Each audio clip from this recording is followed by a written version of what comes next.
every birthday is a time to celebrate, but when you've had over 99 of them in your life, the 100th holds a special meaning. Our Kevin Clack spoke with a veteran who recently hit the century mark and has no sign of stopping.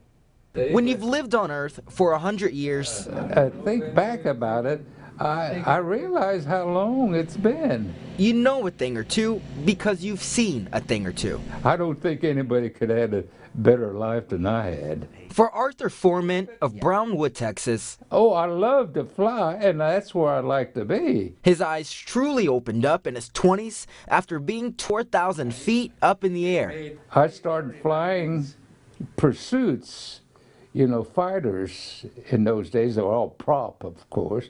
I spent 4 years flying almost every day. Before World War II, Art says he didn't go to a regular college before getting drafted in the war. He went to a special engineering school run by none other than Henry Ford. I met Ford when I was working in some of the labs. But for him, meeting one of the most influential people in history in the classroom was normal. And he came by and he talked.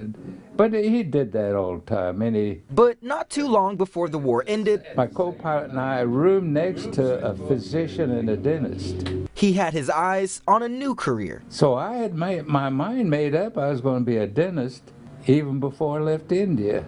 And after 50 years full of dentistry, he finds his free time full of painting. I started oil painting when I was in Abilene. I used to take some lessons at night. But if you ask him what's the key to a long life, it's simple. Well, I think the secret to the whole thing is being active.